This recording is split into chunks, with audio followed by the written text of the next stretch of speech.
अब जो प्रतिबंध लगाए जाने की बात की जा रही है, ये प्रतिबंध दरअसल digital assets, technology, gold, shipping और विमानन, इन पर लगाए जाने की कहा, यानी कि उसके जो डिजिटल टेक्नोलॉजी है उसको किस तरीके से इम्पैक्ट किया जाएगा इन प्रतिबंधों के जरिए, उसके एसेट्स को, उसकी टेक्नोलॉजी को, गोल्ड यानी कि जो सोने का कारोबार होता है उस पर भी टैरिफ्स लगाए जाएंगे, उस पर भी प्रतिबंध लगाए जाएंगे। उसके साथ साथ जो शिपिंग है उस पर भी प्रतिबंध लगाए जाएंगे। हम आपको बता दें कि जो दर्जनों लोग हैं जो कि ईरान के साथ व्यापार करते हैं, कई ऐसी कंपनियां हैं जो ईरान से पेट्रोकेमिकल प्रोडक्ट्स या फिर ऑयल खरीदती हैं, उनको किस तरीके से उन पर सीमाएं लगाई गई हैं उसके बारे में भी आपको जानकारी दूंगी। और इसमें कई कंपनियों के, कई जहाज़ों के नाम भी जोड़े गए हैं। बाकायदा अमेरिका ट्रेजरी डिपार्टमेंट की तरफ से एक लिस्ट तैयार की जा रही है और लगभग 60 ऐसे कंपनीज हैं जिनको लिस्ट किया गया, 60 कंपनी, 60 लोग ऐसे हैं जिनको लिस्ट किया गया है और उन पर लगातार दबाव बनाया जा रहा है, उन कंपनियों पर, उन बैंक्स पर कि किसी भी तरीके से फाइनेंशियल मदद ईरान तक ना पहुंच पाए, किसी भी तरीके से व्यापार ना हो, क्योंकि अगर व्यापार होगा जाहिर तौर पर ईरान को फ़ायदा मिलेगा। ईरान से अगर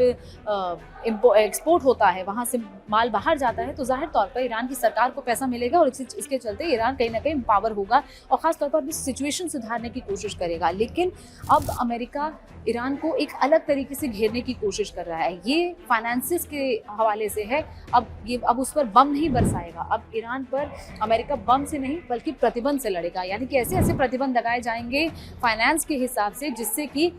ईरान पूरी तरह टूट जाए, जिससे कि अमेरिका ईरान को हराने में कामयाब हो पाए। हालांकि आपको बता दें कि इससे पहले भी डोनाल्ड ट्रंप का जो फर्स्ट टेन्योर था 2020 में, तब भी कई ऐसे रिस्ट्रिक्शंस ईरान पर अनाउंस किए गए थे। कई ऐसी चीज़ें रिस्ट्रिक्शंस में शामिल थी जिसमें विमानन तो है ही, इसके साथ साथ कंस्ट्रक्शन, माइनिंग, मैन्युफैक्चरिंग और टेक्सटाइल, ये वो 4 कैटेगरीज हैं जिनमें कई तरह के प्रतिबंध लगाए गए थे।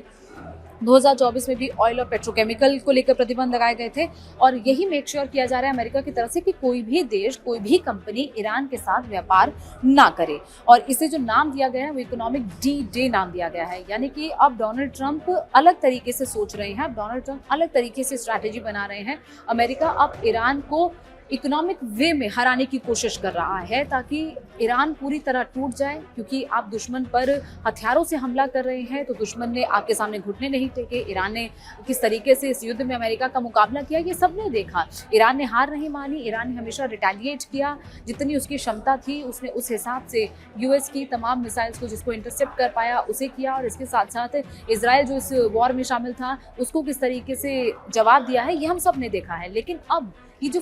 इकोनॉमिक उस पर लगाई जा रही है, रिस्ट्रिक्शंस लगाई जा रही हैं, अब ईरान इसे कैसे झेलेगा ये देखना होगा।